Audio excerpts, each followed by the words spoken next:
For our first anniversary, my boyfriend and I had planned a ski trip to Switzerland. But when I arrived at the airport, I couldn't get a hold of him. The flight attendant made her third final boarding call when a text from him popped up. Something urgent came up. Reschedule your flight. I took a deep breath. I'd lost count of how many times he'd bailed on me at the last minute. I opened my social media feed, and there it was, a new post from his female best friend. My main man always comes through. One text about craving crawfish and he's at my door, already peeling them for me. The photo showed him shirtless, leaning over her counter and shelling shrimp by hand. I let out a cold laugh, cancelled his ticket right then and there, and boarded the flight to Switzerland alone. Hardly had I stepped off the plane when my phone blew up with texts from Ethan Pierce. I was going to ignore them, but his call came right after. I hesitated for a second, then picked up. His accusatory tone came through the receiver. "Scarlett, why haven't you been answering my texts? Please tell me you rescheduled your flight." My voice was flat. "Sorry, I didn't see them. I was already on the plane by then." "Baby, so you're in Switzerland now?" he asked, tentative. "Wait for me. I just got to the airport." When I didn't reply, his voice softened a little. "Baby, I know I messed up today. I should have told you about rescheduling sooner. But something came up last minute, you understand, right? I'll make it up to you when I get there. I promise." I smiled bitterly. So-called something urgent, just running to coddle his female best friend, that's all. Looking back over our year together, every time Ethan and I had plans alone, his best friend always found some excuse to pull him away. Last April, I came down with a bad fever and wanted him to take care of me. But Willow Hayes texted saying she'd fought with her family and was going to jump off a building. By the time Ethan rushed over, it turned out to be nothing but an April Fool's prank. In June, I graduated with my master's degree, fully expecting him to be there for my ceremony. But the night before, Willow had a bad breakup and dragged him out drinking all night. They passed out together and didn't wake up until the next evening. Incidents like these piled up until I grew numb. I'd cried, I'd fought, I'd threatened to break up 100 times. But Ethan always just told me coldly to stop overreacting. So now, I didn't bother fighting anymore. I'd planned this trip as a breakup trip from the start. I said a calm okay and hung up. Then I caught a taxi to the hotel and checked in by myself. The next morning, I was woken by my phone ringing. I answered groggily, and Ethan's anxious, urgent voice came through. "Scarlett, I told you to pick me up at the airport. Where are you?" I rubbed my sleepy eyes, annoyed. "I was sleeping. Take a taxi yourself." I hung up before he could say another word. I'd barely fallen back asleep when giggling and exclamations from the next room jolted me awake again. I swallowed my irritation and went over to say something. I'd only knocked once when the door, left slightly ajar, swung open. And there they were, Ethan pinning Willow to the bed, both of them laughing and roughhousing like kids. When he saw me in the doorway, Ethan immediately got off her and tried to explain. Willow just quit her job, so she wanted to travel and clear her head. I figured since we were already coming here, it'd be more fun with more people. So I invited her along. I smiled sardonically. "So you're sharing a room?" Ethan shot back immediately. "Willow's basically one of the guys. Don't read into it." Willow slung an arm around Ethan's shoulder, casual and brash. "Hey, Ethan and I are just buds. You're cool with that, right?" When I didn't say anything, she went on. "Wait, Are you mad we're sharing a room? I don't get all the girl drama, honestly. I just see him as my dumb little dude. Ethan pretended to be offended and started tickling her sides, and the two of them dissolved into laughter again. I watched them quietly, a faint, cold smile on my face. I don't mind. It must have been the first time I hadn't thrown a fit about him and Willow. Ethan froze for a second, about to say something, but I just turned around, walked back to my room, and shut the door, cutting off all the noise. I went back to sleep and woke up feeling refreshed. I grabbed my gear and headed straight for the slopes. I'd just sat down on the ski lift when I heard that familiar giggling behind me.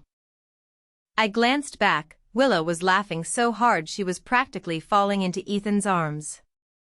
The guy sitting next to me on the lift had noticed them too. He saw me looking over and struck up a conversation in English. They make a cute couple. I nodded in agreement. Even a stranger could tell they looked like a couple. I'd thrown fits about this kind of thing before. But Ethan would just look at me with disappointment. Scarlett, just because you don't have guy friends doesn't mean you get to twist what Willow and I have into something dirty. No wonder people spread slut-shaming rumors about you. Turns out you're the one with the filthy mind. Back in college, a guy I'd turned down got bitter and spread horrible rumors about my sex life all over campus. I'd even had to take a leave of absence because of the depression it caused. It had always been the deepest wound in my heart. I never thought Ethan would weaponize it against me like this. The worst part was, I'd actually believed him back then. I'd thought there was something wrong with me for thinking the worst. I'd gaslit myself over and over that he and Willow were just friends. It wasn't until I learned about the broken windows theory that I realized I wasn't the problem. Slowly, I'd started picking up the pieces of myself and healing.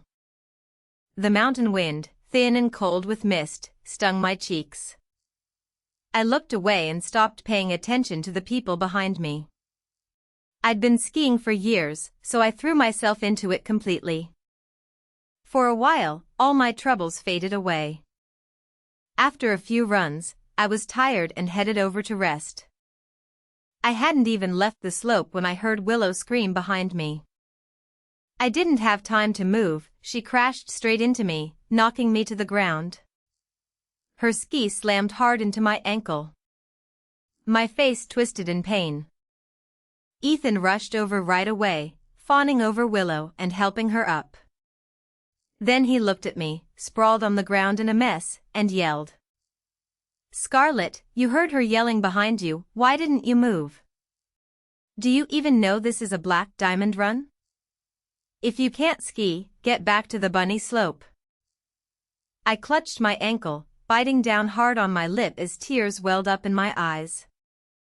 I couldn't tell if it was from the pain or the humiliation. I'd been skiing for 5 or 6 years, Willow was the total beginner here. But the pain was too sharp to argue. I tried to stand, but my leg wouldn't hold me. All I could do was watch as Ethan picked Willow up and walked away without a second glance. A sharp ache twisted in my chest. I was trying to push myself up again when a familiar voice came from behind me. Scarlett? What are you doing here? I turned around, and there he was, Julian Hale, my first love, who I'd broken up with years ago. A flood of emotions washed over me. I forced a smile. What a coincidence. But the pain in my leg made me suck in a sharp breath. Julian noticed right away that something was wrong. He stepped forward and unclipped my skis for me. I tried to protest, but his firm look made me drop it. Then he lifted me up bridal style. I gasped quietly and instinctively wrapped my arms around his neck. Maybe it was just my imagination, but I swore I saw a tiny, almost imperceptible smile tug at the corner of his mouth. When we got to the lodge, Julian knelt down and carefully examined my ankle, rotating it gently. I don't think it's broken, but you're pretty banged up. I bit back a cry of pain, my nails digging so hard into my palms they nearly broke skin. He looked up at me, and somehow produced a candy from his palm. It's okay to hurt out loud. You don't have to be tough. Here, have a candy. It'll take your mind off it. I pressed my lips together, unwrapped it, and popped it into my mouth. It was sweet. He fixed my pant leg for me and asked casually, "Are you here alone?" I went quiet for a moment. When he saw I didn't want to answer, he didn't push. Then he asked which hotel I was staying at, and it turned out we were at the same one. He offered to walk me back. Hardly had I gotten back to my room when Ethan called. "You back at the hotel?" I hummed a yes. He sounded awkward as he started apologizing. "Baby, I'm sorry I snapped at you earlier. I didn't mean it. Hey. Can you lend me $5,000? I got in a fight with my dad and he froze all my cards. Willow and I are out eating and my card got declined." For half a second I'd thought he'd finally grown a conscience and was calling to apologize. Guess I still didn't know him that well. I let out a cold laugh. "Then make Willow pay." Ethan's voice held back anger as he kept begging. "Baby, don't be like that, okay? I always pay when I'm out with the guys. And besides, Willow's a girl. I can't let her pick up the tab." Ethan came from money, but with me, he always insisted on splitting the bill, terrified I'd take advantage of him. When he called Willow his bro, he treated her like one of the guys. But now that they were out eating, suddenly he was Mr. Gentleman. I saw right through it, the just friends act was just a cover for flirting. I told him I didn't have the money, hung up, and blocked every one of his contacts without hesitation. I'd been dozing off in my room for who knows how long when a knock at the door woke me. I limped over to answer it, and it was Julian. He held up a takeout container, a playful smile on his lips. "Hungry?" My stomach growled loudly before I could answer. My ears burned. I stepped aside and let him in. We ate and caught up, like old friends who hadn't seen each other in years. We chatted about this and that, both of us silently agreeing not to bring up the past. After all, I'd been the one who cut off all contact with him out of the blue. But from the way he acted, it seemed like he'd gotten over it long ago. I zoned out for a second, lost in thought. "Scarlett? Scarlett?" Julian waved a hand in front of my face. I snapped back to reality so fast I dropped my bowl, spilling food all over his shirt. I gasped and hurried to wipe it off, but he just laughed. "You're still as clumsy as ever. Mind if I use your bathroom to clean up?" I nodded. While Julian was in the bathroom, I called housekeeping to have the stained sheets changed. The door was left slightly ajar. I heard footsteps and looked up, expecting housekeeping, but it was Ethan, bursting in with Willow right behind him. I frowned immediately. "What are you doing here?" Ethan looked annoyed. "Why'd you block me? All I did was ask to borrow money, and you lose it? It's not like I won't pay you back. Or is this?" He looked me up and down. "Is this some kind of play hard to get trick? You that jealous of Willow?" My voice was completely flat. "I'm not jealous. If something was going on between you two, I'd be the last to know anyway." It was the same line Willow had used to taunt me before. Hearing it come out of my own mouth felt bitterly ironic. Willow crossed her arms and looked down at me. "Scarlett, I know you've always had a problem with me. Fine, when we get back from this trip, I'll stop talking to Ethan. Happy now? She turned to Ethan, fake indignant. Dude drops his bros the second he gets a girlfriend. Wow.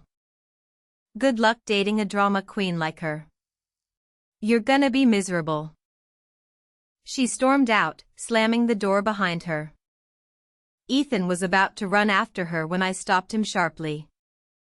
I looked him dead in the eye and said, slow and clear, Ethan, we're done. We're breaking up. Ethan froze, then turned to me, annoyed. Can you stop being ridiculous for 5 minutes? For Christ's sake. Willow and I are just friends. Don't project your own garbage onto us. You say people spread rumors about you? Maybe they weren't rumors. Maybe you just got caught and called it slander. My chest tightened sharply.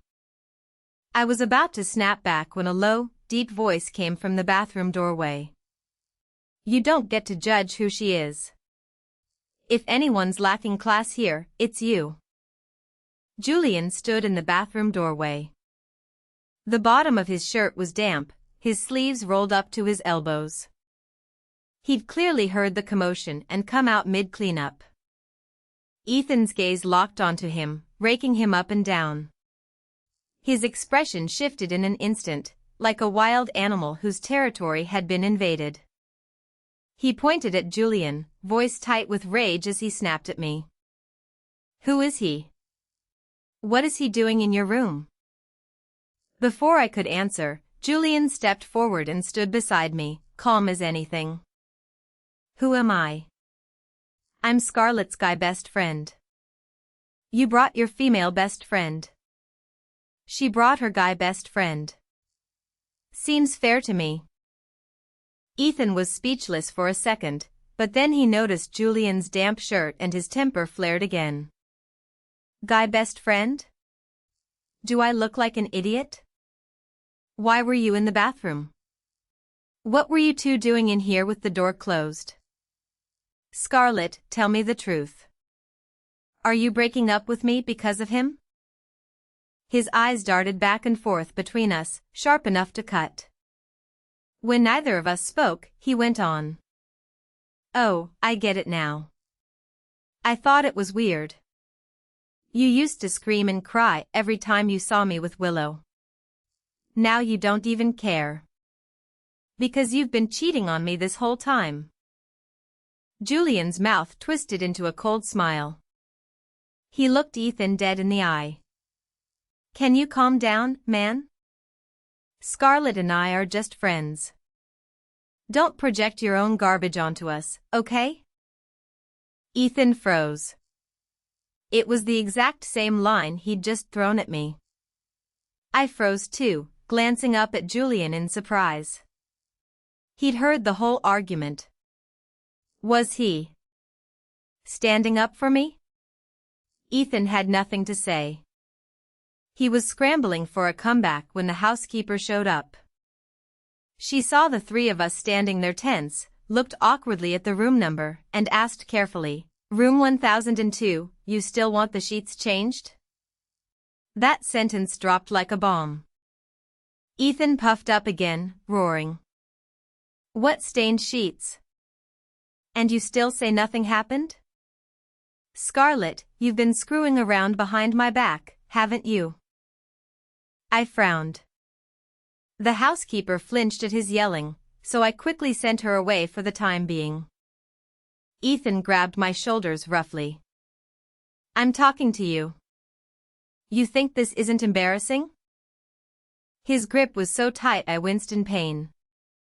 Julian's jaw tightened.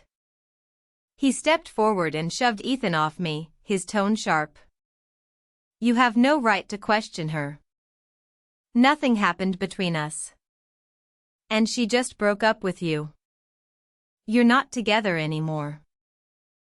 Ethan's face flushed with anger. Who the hell do you think you are?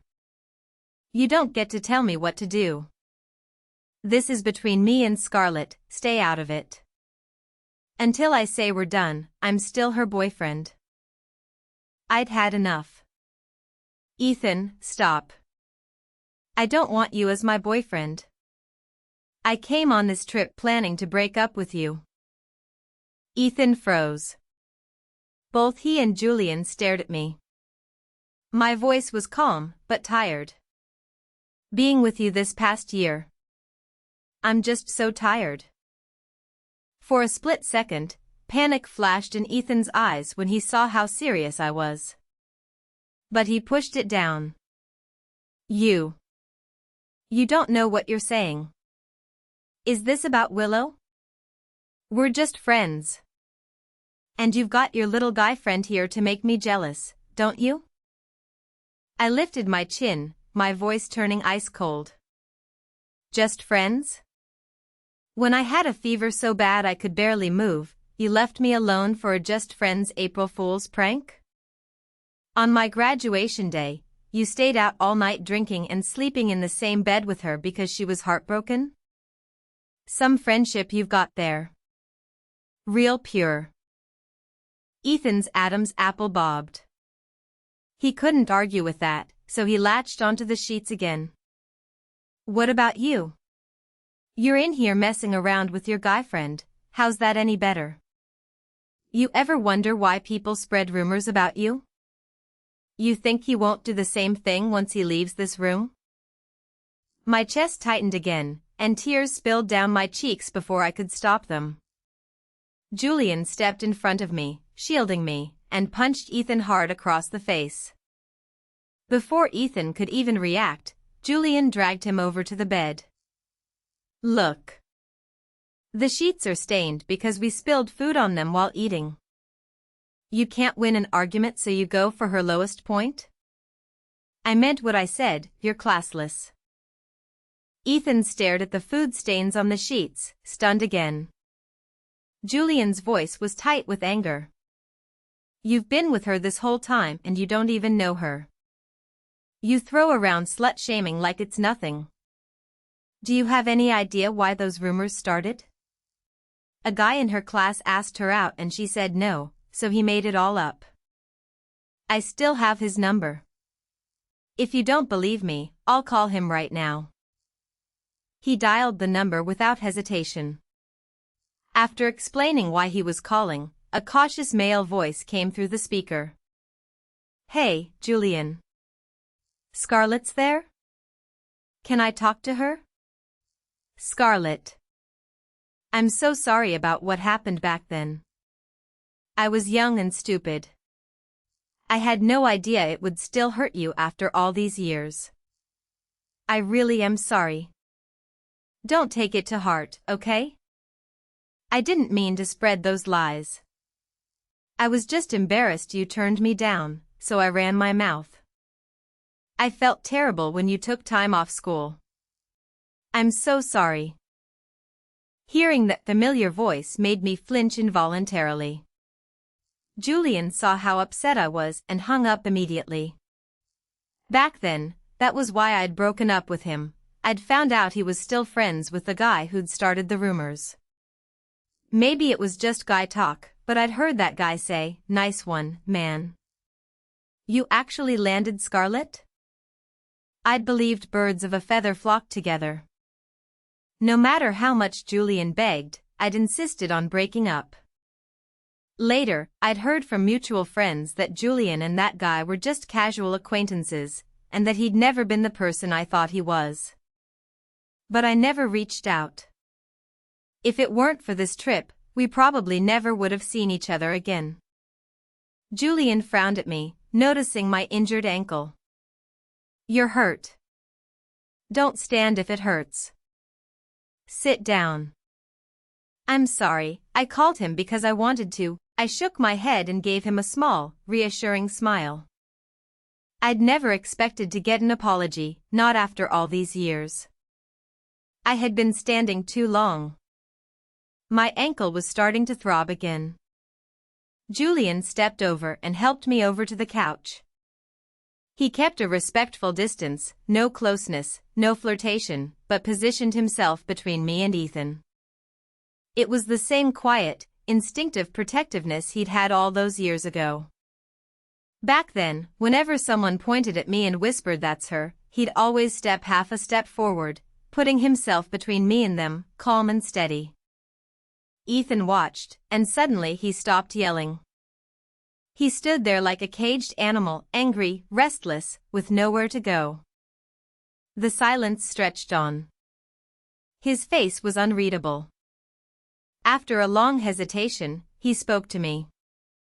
"I'm sorry, Scarlett. I shouldn't have said those things, Just then, his phone rang. The name on the screen, Willow. He glanced at it, then looked up at me nervously. I said nothing. He declined the call. 10 seconds later, it rang again. He didn't answer. The third time, he picked up, his voice low. "Hello?"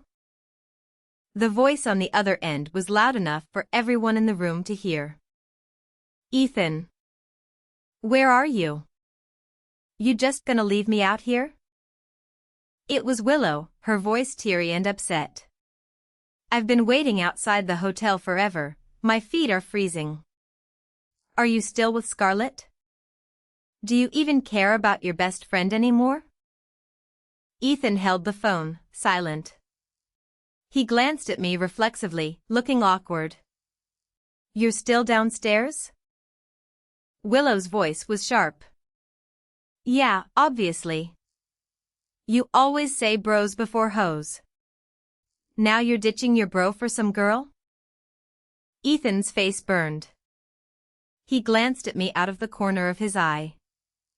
My face was completely calm, no begging, no anger. I didn't even bother looking at him. He swallowed hard. "I've got stuff going on here," he said. "Don't wait for me.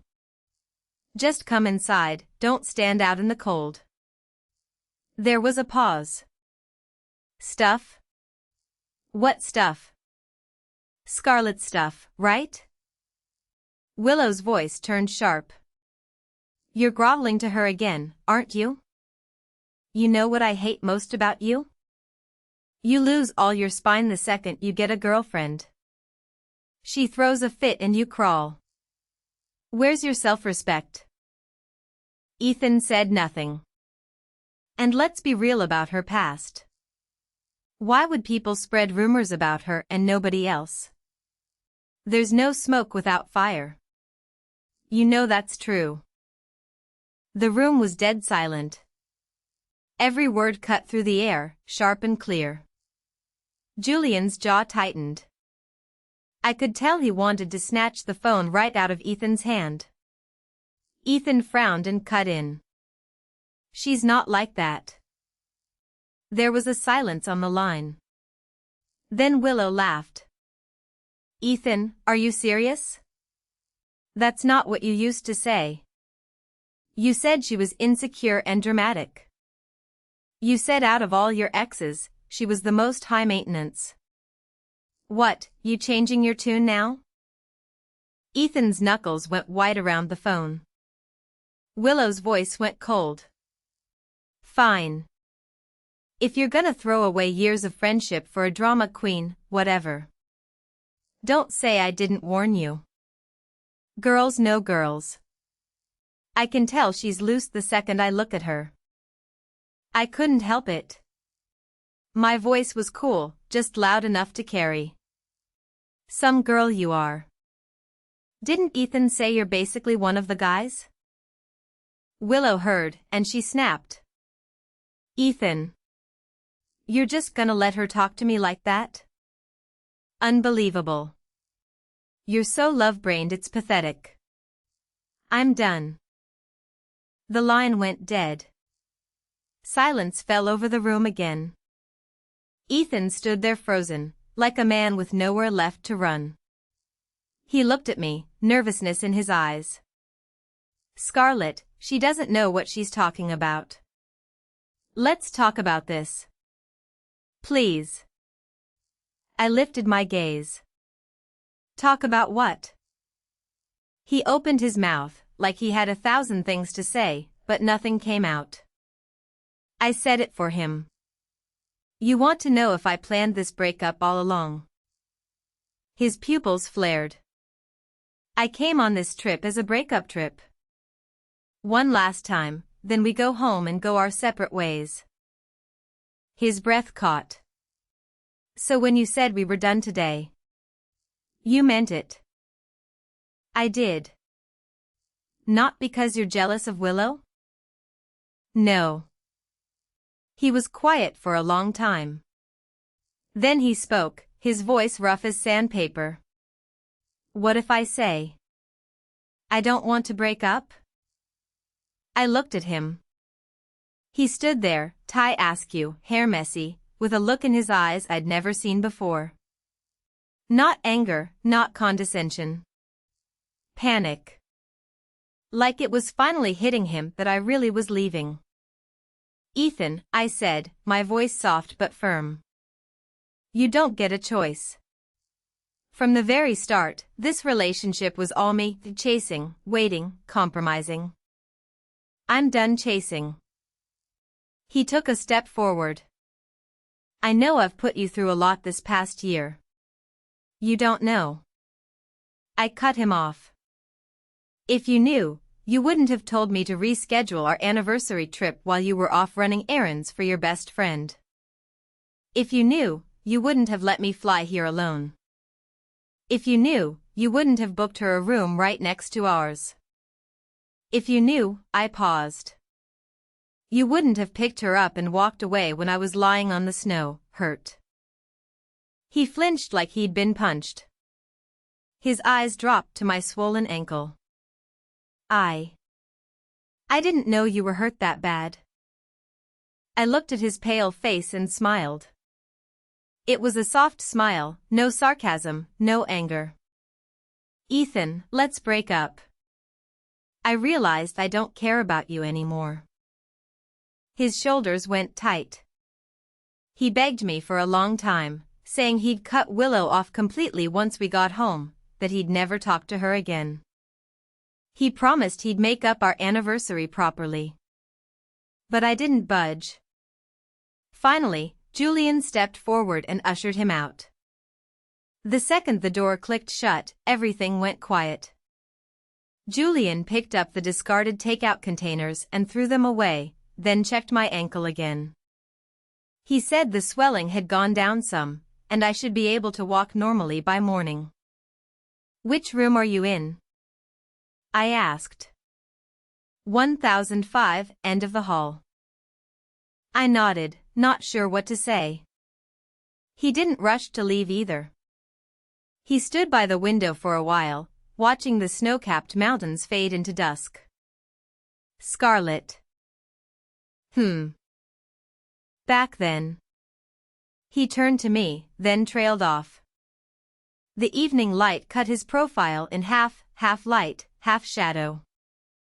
I suddenly remembered how he used to do this all those years ago, stop mid-sentence, swallow the words he'd been about to say.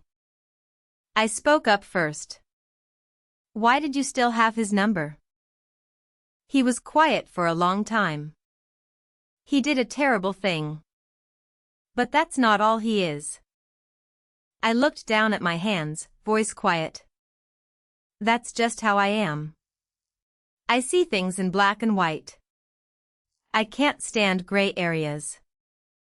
I know, he said softly. That's why I never blamed you. The room fell quiet again. Julian, I said, thank you. He turned and looked at me for a long moment. You don't have to thank me, he said. I'm just glad I got to see you again. My ankle healed completely after a day of rest. The noise and laughter from next door stopped. Sometimes Ethan would run into me in the hallway. He'd try to apologize, say he'd already sent Willow back home, ask me to move in with him. But I always said no, went back to my room, and locked the door. On our last day in Switzerland, I went up to the Black Diamond runs alone. The wind howled in my ears, snow spraying against my goggles as I carved down run after run. I let all the pent-up emotion fly away with the mountain wind. When I got back to the lodge at dusk, Julian was waiting with 2 mugs of hot cocoa.